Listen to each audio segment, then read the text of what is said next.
Good morning বন্ধুরা, তোমরা সবাই কেমন আছো? আশা করি খুব ভালো আছো। আমিও খুব ভালো আছি। আরও একটা নতুন দিন, নতুন ব্লগ নিয়ে তোমাদের সামনে চলে এসেছি। তো চলো সারাদিন কী করি তোমাদের সব দেখাবো। আজকে ভালো রোদ দিয়েছে, দেখো ভালো রোদ দিয়েছে।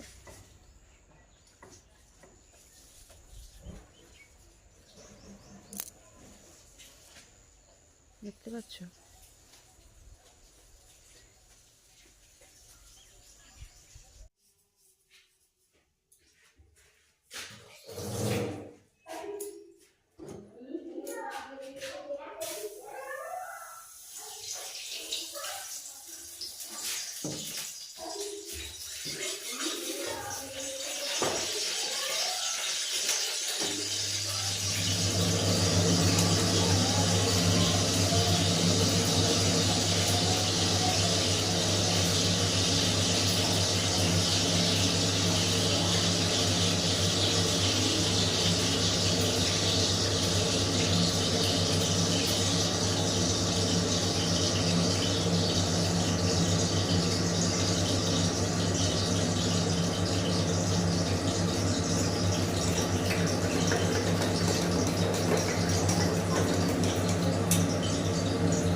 গ্যাসটা বড়ই করিনি।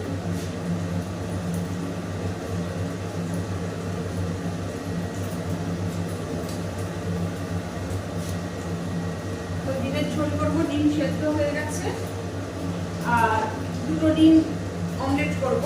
একটা বসিয়েছি, করছি।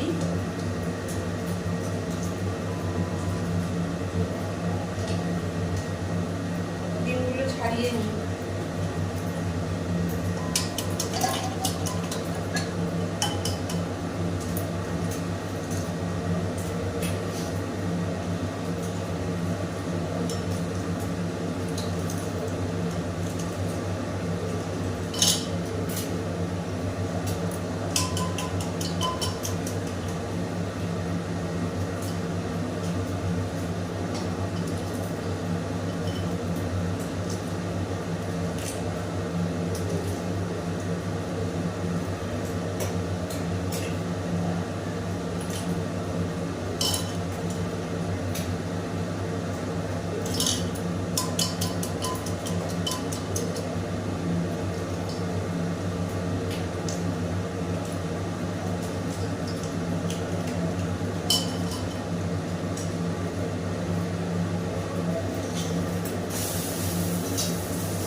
গোটা জিরা ফোড়ন দিলাম,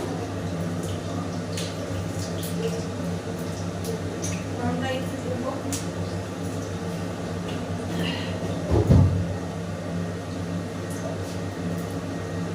পেঁয়াজ দিয়ে দিলাম,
আলুটা দিয়ে দেবো। পেঁয়াজটা ভাজা হয়ে গেছে,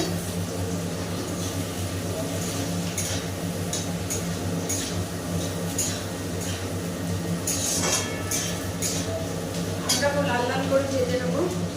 তো বন্ধুরা, সকাল থেকে ভিডিওটা কন্টিনিউ করতে পারিনি, তো এখন ভিডিওটা আবার স্টার্ট করলাম।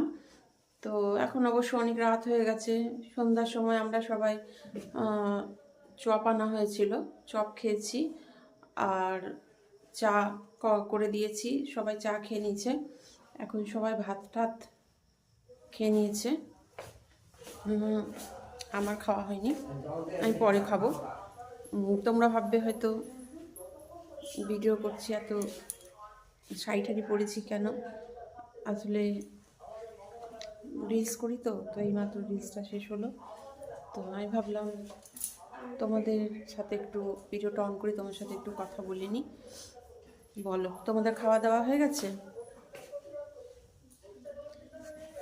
নিশ্চয়ই হয়ে গেছে খাওয়া দাওয়া। তো শ্বশুর তোমাদের যে গল্প, নিজের ছোটোবেলার যে কথাটা বলেছিল সেটা আরেকটু দ্বিতীয় অংশটা তোমাদের আবার আজ বলবে। তো আমিও শুনিনি, আমিও এরকম কখনো শুনিনি। তো তোমাদেরকে যখন বলছে তখন আমিও শুনলাম।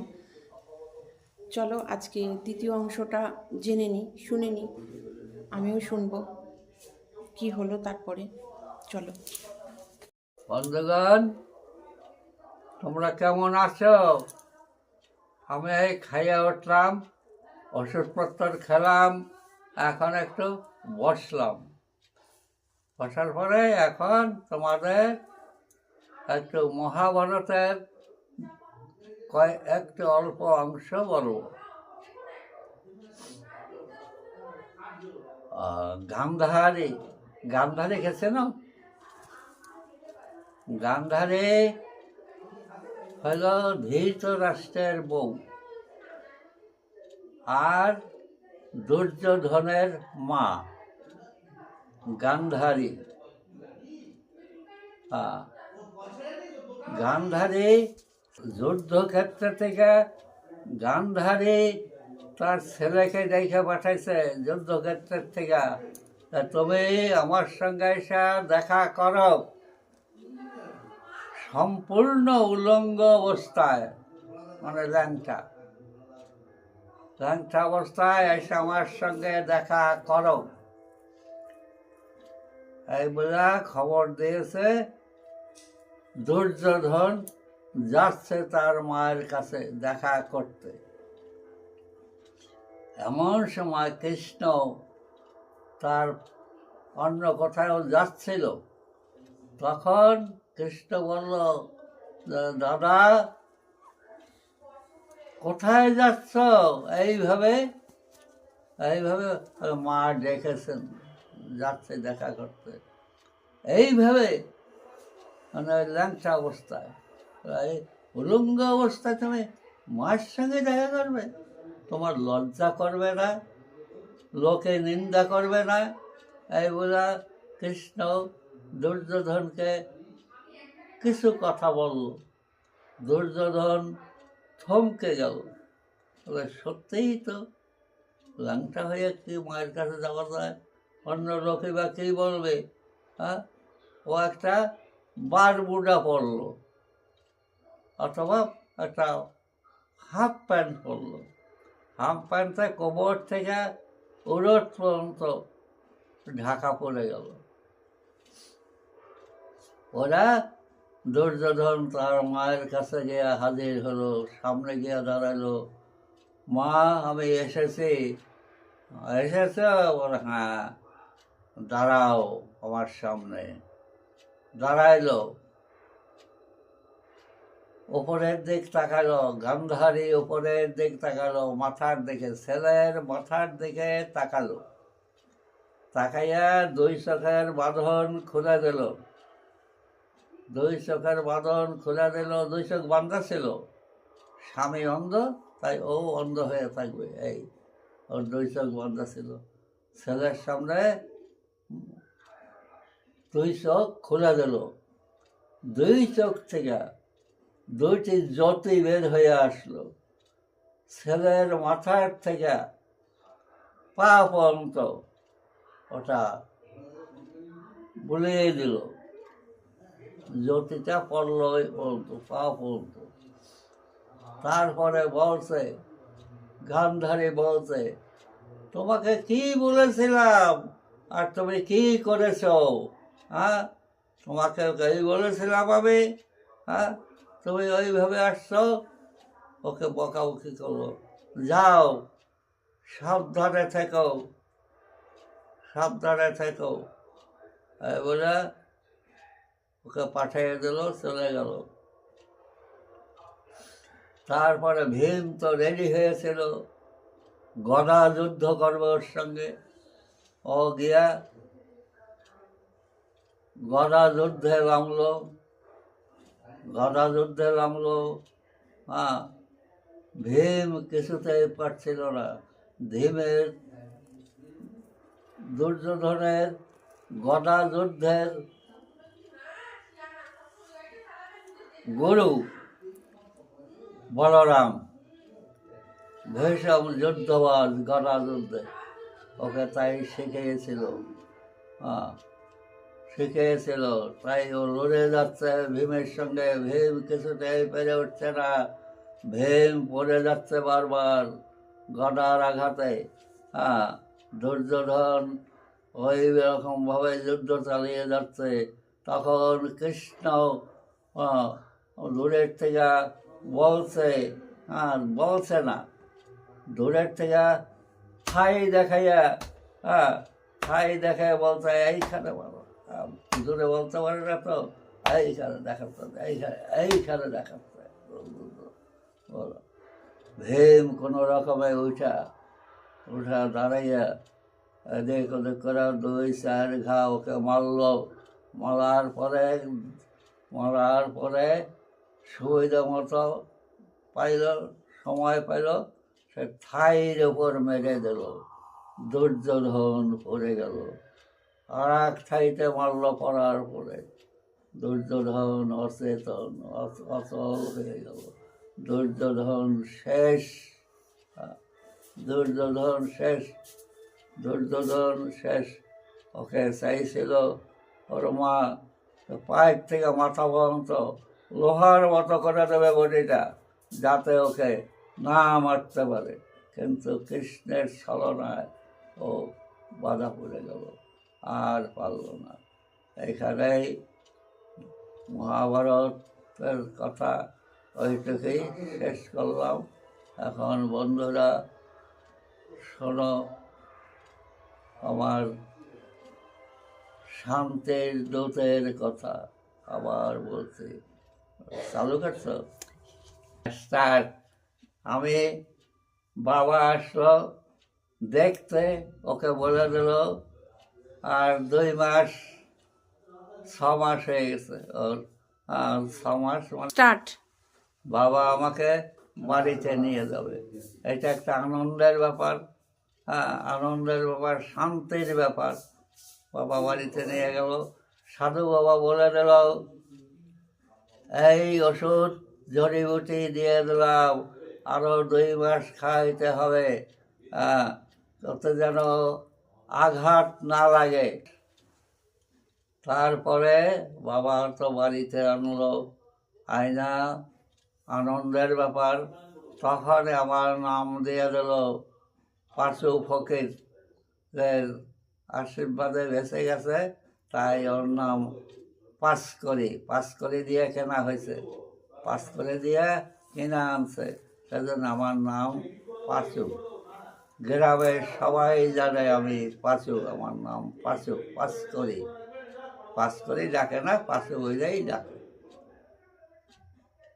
এই করতে করতে 2 বছর কেটে গেছে, 2.5 বছর, 3 বছর ওইভাবেই চললো, 4 বছর সাবধানেই রাখলো, আরও 2 বছর ওষুধ খাওয়া হয়ে গেল। 5 বছরের মাথায় আমাকে প্রাইমারি স্কুলে ভর্তি করে দিল। প্রাইমারি স্কুলে যাচ্ছে, কিন্তু ওই জ্বর এটা সেটা ছাড়ছে না, পড়াশোনা ভালো হচ্ছে না। তখন ওই আরও 5 বছর পর্যন্ত ওইভাবেই চললো। পালা জ্বর হলো, একদিন হয় আর একদিন হয় না, একদিন হয় আর একদিন হয় না। ওটা তেলাকুজের পাতা থেতো করা ন্যাকড়ায় ডলা পাকাইয়া ওইটা গন্ধ শুকতে হবে। ওটা হলো জ্বরের দিন। ওইরকম 2-3 বার, 3 দিন জ্বরের দিন টানার পরে জ্বরটা আর হলো না, জ্বর সেরে গেল। এইভাবে 5 বছর ভর্তি হয়ে গেলাম স্কুলে। 6 বছরের মাথায় একটা কাজ হলো আমার। আশেপাশের বাড়িতে যদি কেউ না থাকে, 2-1 জন বেটা ছেলে, তখন আমাকে গিয়ে শুইতে হয়, যাতে কিছু হইলে যেন আমি আইসা খবর দিতে পারি, আমাদের বাড়ি অন্য বাড়ি খবর দিতে পারি। সেই জন্য আমাকে শুইতে বলতো, শুইতাম, আবার সকাল সকাল চলে আসতাম। এই করে 6 বছর কেটে গেল, 5 বছর কেটে গেল। 5 বছর তো আবার ভর্তি হয়ে গেছে স্কুলে, স্কুলে যাতায়াত করছে। আবার মাঝে মধ্যে সন্ধ্যাবেলা তো অন্য বাড়িতে শুই, 2 দিন 3 দিন, তারপরে আর থাকি না, লোক এসে যায়। আমি এইভাবে 6 বছর হলো। 6 বছরের মাথায় আমি পড়তে যাচ্ছি, আবার স্কুল থেকে আসছি। 6 বছর একটা কাজ হলো, আমি বাজারের থেকে কয়টা জিনিস আনছিলাম কিনা, সব বিকালবেলা গিয়ে বাবা টাকা দিয়েছিল, একটা টাকা দিয়েছিল, সেই টাকা ভাঙিয়ে ওকে দিলাম। ও ভাঙানো নয়, ওই ভাঙিয়ে দিল, জিনিস নেওয়ার দাম নিয়ে আমাকে টাকা ফেরত দিল। আমি হাতের মুঠাই করে টাকা আর জিনিস কটা নিয়ে বাড়ি চলে আসি। সন্ধ্যাবেলা বাড়িতে বসে হিসাব করে দেখি আমাকে 4,000 পয়সা বেশি দিয়েছে। তখন কী করবো, রাত তো হয়ে গেছে, আর যাইনি। তারপরের দিন সকালবেলা আমি গেছি, দাদা আমাকে আপনি 4,000 পয়সা বেশি দিয়েছেন, এই দেখেন এই জিনিস নিয়েছিলাম। দোকানদার হিসাব করলো, হিসাব করে দেখলো সত্যিই আমি 4,000 পয়সা ওকে বেশি দিয়েছি। তখন দোকানদার বলল, 4,000 পয়সা কি আমাকে দেবে, না বেশি দিয়েছে বলে তুমি নিয়ে নেবে? আমি নেব কেন, আপনার পয়সা বেশি দিয়েছেন, আমি ফেরত দিতে আসছি। এই তো ছেলে, দোকানদার বলছে আমার 40 বছর বয়স হলো, আজ পর্যন্ত কেউ আমাকে বেশি দেওয়া 1 পয়সাও ফেরত দেয় নাই। আমি দেই বেশি মনে হয়, আর ও যখন বেশি পেয়েছে আরও দেই, কিন্তু কেউ ফেরত দিতে আসে না।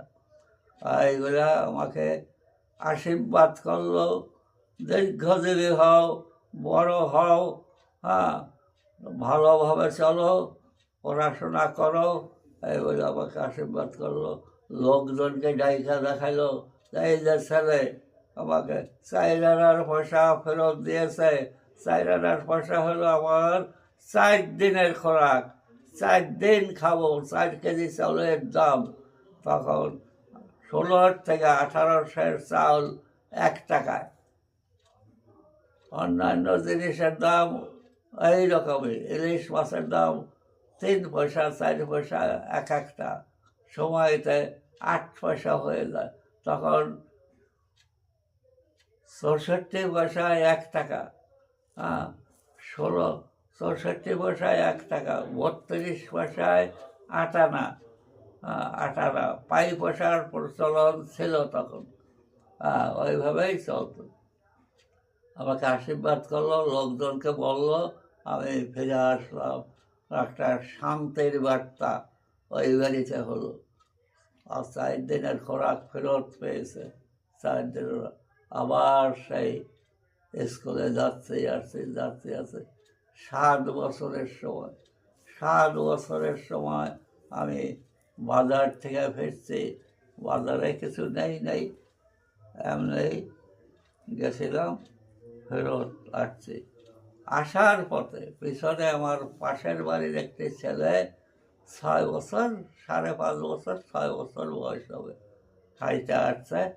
আমাদের বাড়িতে যেতে একটা সাঁকর পার হইতে হয়, বাঁশের চার পার হইতে হয়, প্রায় 50-60 ফিট লম্বা। জল নিচে 3.5-4 ফুট জল। যাইতে যাইতে প্রায় 10 হাত দূরে চলে গেছি আমি আগে, ও ছেলেটা পিছনে 5-6 হাত দূরে। ঝোপ করে একটা আওয়াজ পেলাম। আওয়াজ পাওয়ার পর পেছন ফিরে দেখি বাবু নেই। কোথায় গেল বাবু? জলের দিকে তাকাইয়ে দেখি উপর হইয়া, লম্বা উপর হইয়া কচ্ছপের মতো হাত টাচ্ছে। আমি সঙ্গে সঙ্গে ওখান থেকে ঝাঁপ দিয়ে পড়লাম জলে ঝাঁপ দিয়ে পড়ে ওকে জামার কলার ধরা তুললাম, দাঁড়া করাইলাম। দেখি কথা বলছে না। এই কথা বল বাবু, কথা বল, তুই কি জল খেয়েছিস? বলে না, মাথা ধরালো, জল খাই রে। তো ঠিক আছে তো? বলে হ্যাঁ ঠিক আছে। চল উপরে আবার উপরে নিয়ে গেলাম। ওই ভেজা জামা কাপড়েই ওকে আবার বাড়িতে নিয়ে আসলাম, সাঁকোর ওপর দিয়ে। ওকে এবার আগে দিলাম, আমি পিছনে দিলাম, নিয়ে চলে আসলাম। ওর বাড়িতে নিয়ে ওকে পৌঁছিয়ে দিলাম। পৌঁছিয়ে দেওয়ার পরে বলছো বাঁশ দিয়ে সাঁকো হলো, বাঁশ দিয়ে বানায়, 2টা বাঁশ ফেলে, তারপর লম্বায় না হলে আরও 2টা বাঁশ জোড়া করে আরও ফেলে, আরও না হলে আরও 2টা বাঁশ জোড়া করে ফেলে।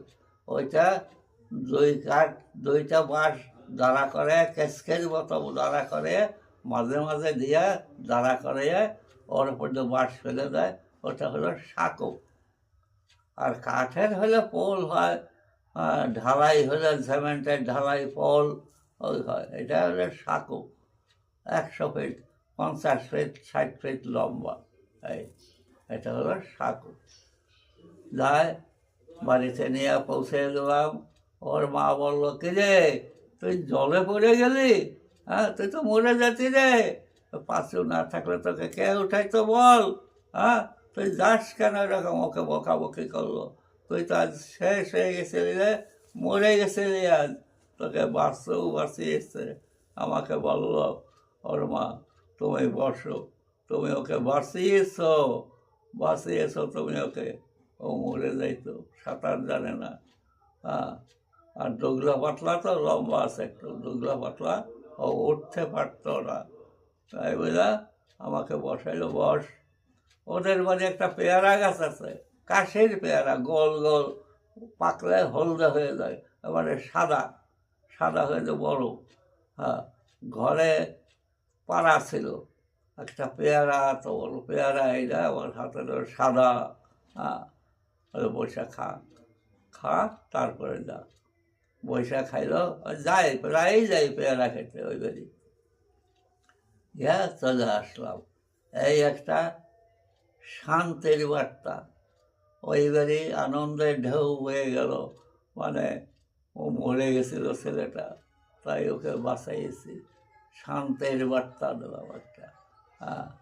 আর শান্তির বার্তা জলে পড়ে গেছিল, বাস এখানেই রাখো, এখানেই শেষ করলাম, আবার কালকে হবে, মনে রাখো। তো সকালে কন্টিনিউ ভিডিওটা করতে পারিনি, কি রান্না হয়েছে তোমাদেরকেও দেখাতে পারিনি, একটু ব্যস্ত ছিলাম, তাই ভিডিওটা এখন স্টার্ট করলাম। আর রাত্রে চিকেন হয়েছিল, চিকেনটাও আমি তোমাদের দেখাতে পারিনি। সবার খাওয়া দাওয়া হয়ে গেছে, আমি শুধু বাকি আছি। তোমাদের সবার খাওয়া দাওয়া হয়ে গেছে, রাত অনেক হয়েছে। তো ভিডিওটা আর বাড়ালাম না, এখানেই শেষ করলাম। আবার নতুন ব্লগ নিয়ে তোমাদের সামনে আগামীকাল দেখা হবে। আজ এই পর্যন্তই, সবাই ভালো থেকো, সুস্থ থেকো, গুড নাইট, টাটা।